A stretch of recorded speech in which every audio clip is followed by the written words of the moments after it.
Hey, you beautiful souls.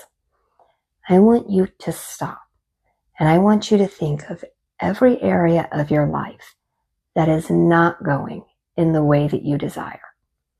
Somewhere, either in your conscious or your subconscious, there is a belief that is attached to that reality and outcome. Our beliefs shape our reality so profoundly. They create the lens through which we view the outside world. And then this shapes our thoughts, our behaviors, and eventually our outcomes. So today we're going to talk about how do you change those core beliefs or your limiting beliefs so that you can create that bright, beautiful life that you desire. To anybody who's never been here before, hi, I'm Elizabeth Blackwell, and I've spent well over a decade of my life so I can help others set sacred space and find their highest and greatest selves. So let's get into this conversation about how do you change those limiting beliefs that are creating your reality. So before we actually get into how to change those core beliefs, let's first talk about why they affect our reality and our lives so deeply.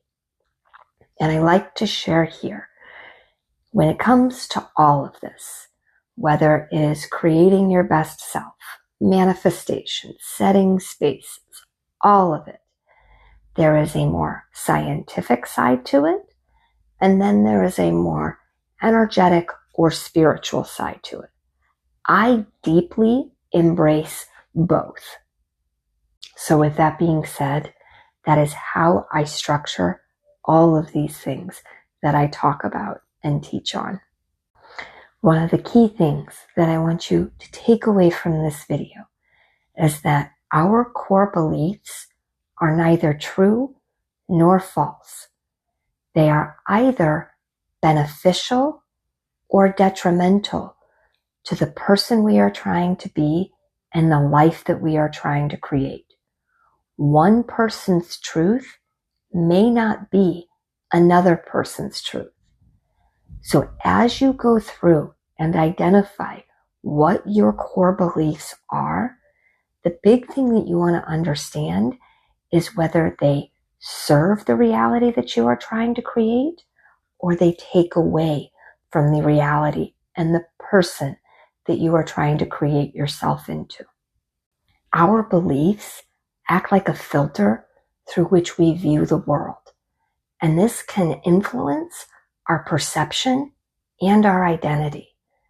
When we hold core thoughts, this can influence our experiences, how we interact with others, and how we truly see ourselves.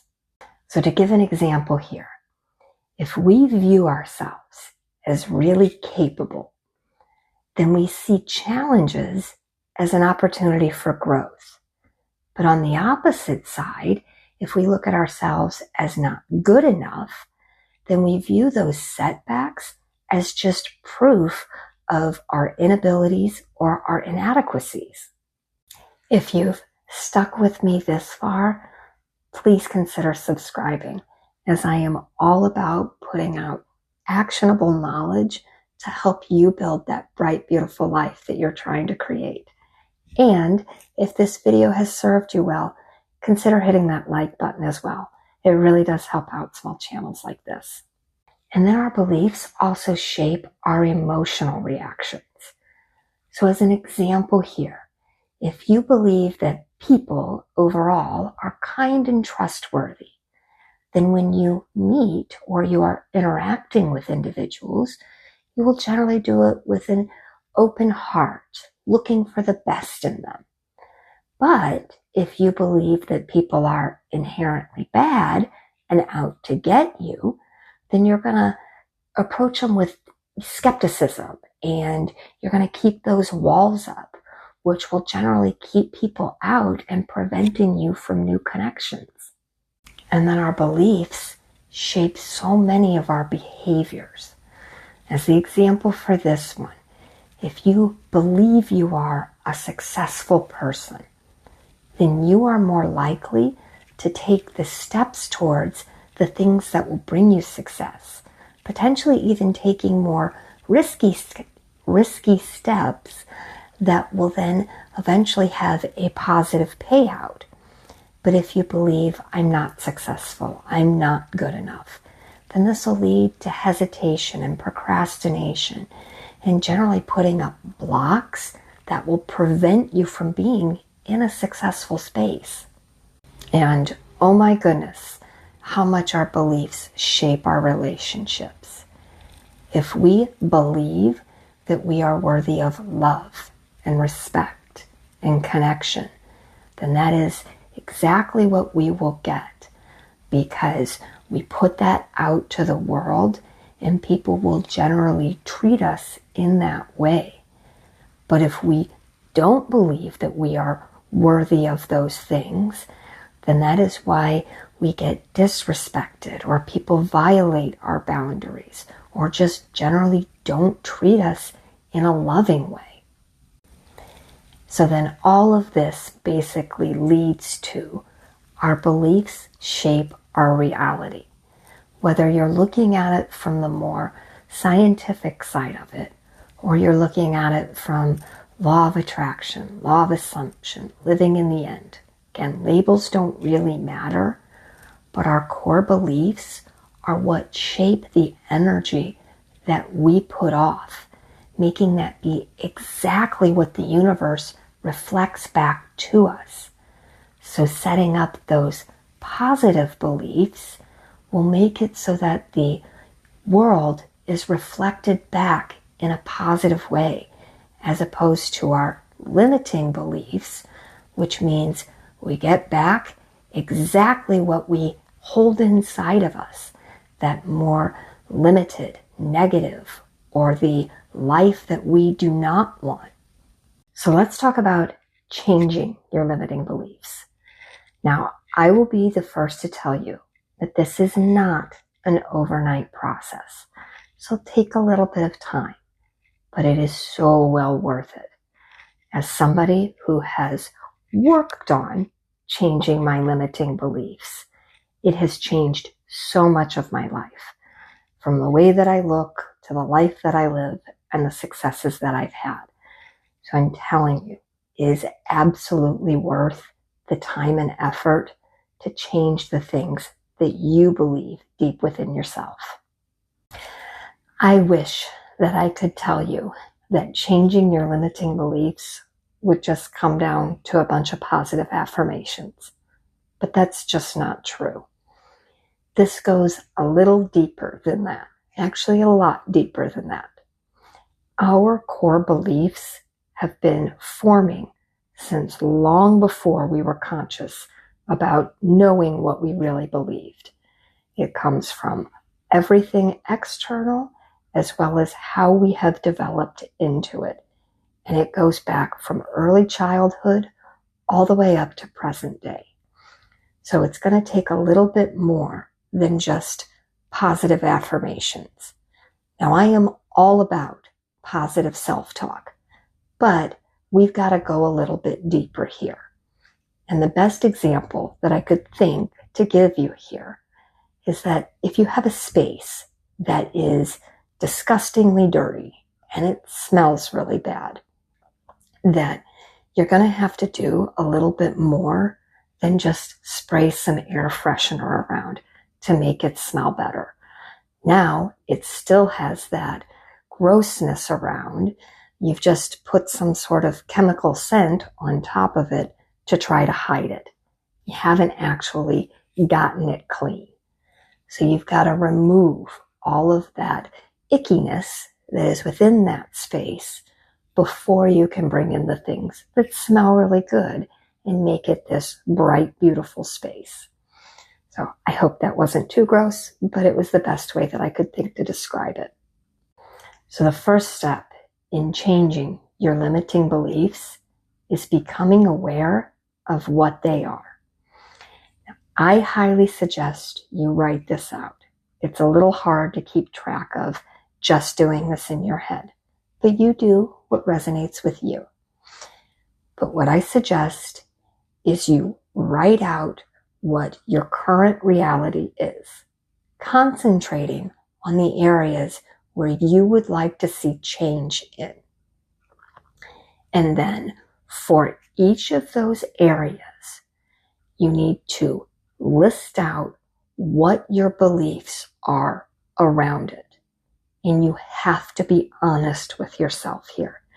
Take some time, really dig into yourself, because if you write out that your relationships are a complete disaster, but then write out that your belief is that you are, deserving of love and respect, you're probably not being honest with yourself. But you want to make notes to what your beliefs are around that, concentrating on what your reality is. Because again, you're going to try to pick up what the patterns are here. Where is it that you are limiting yourself within your mind? And I can't state this enough. You really want to take some time and put some energy in here.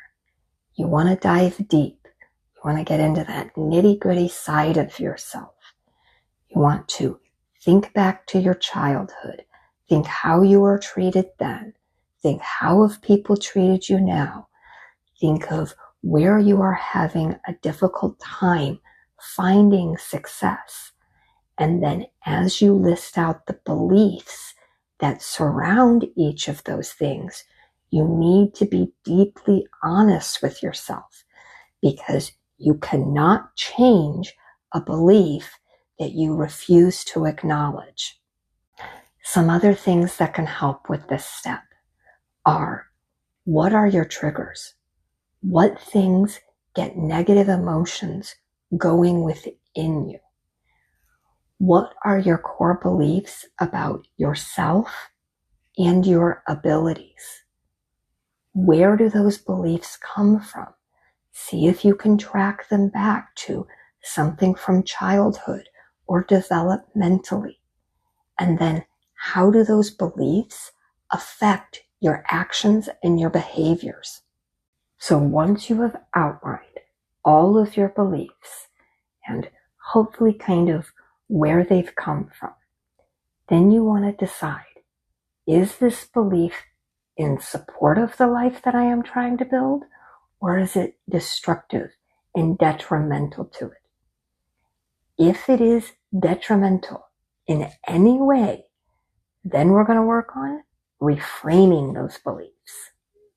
To reframe a limiting belief, we basically flip it. So as an example, instead of saying, I can't do this, or I am bad at this, we flip it to, I am learning to do insert whatever you're working on here, or I am improving every single day. It's a way of flipping it. So instead of just trying to shove down positive affirmations, you're kind of changing it around. It's a shift in your brain instead of just trying to overwrite something. And then this is one of my favorite steps. You're going to look for activities and examples in the real world that challenge those limiting beliefs and support your now reframed beliefs. So as the example that I could think of here was, if you are having a difficult time in connection and you've brought it down to, I have a hard time making friends, and you have a nice conversation at the grocery store, just in passing, could be a 30-second thing, but you're going to use that and say, see, I'm a wonderful person to talk to. And so you look for those examples. And anytime that you can engage in an activity that will support that new belief that you're trying to build is an opportunity that you want to take. And every time that you find some support for these new beliefs that you're now building, you're going to celebrate it. And then now that you've done all this work, you've noticed your limiting beliefs, you've reframed them into positive, you've looked for external examples of it, and you're celebrating those successes. On top of that, you're going to do the things like the positive self-talk and the visualization. And you want to get your emotions involved here. Every chance that you get, you're going to get yourself excited about that new beautiful life that you're now building with all these amazing new beliefs. These things together will actually help to rewire your brain. Remember, the more often you have a thought, the easier it is for that neural pathway to go through your brain. So you do want to work on all of that positive thinking on top of this other work that you've done. By understanding and addressing your limiting beliefs, you're going to unlock your true potential. And then you're going to align your thoughts, your actions, and your emotions with that bright, beautiful life that you are trying to build. I deeply hope that this video has served you well, and I'm going to link another video which will help give you just a little bit of extra motivation, especially if you're feeling stuck. So with that, I will say I am sending you all so much light and love, and I hope you all stay well, my friends.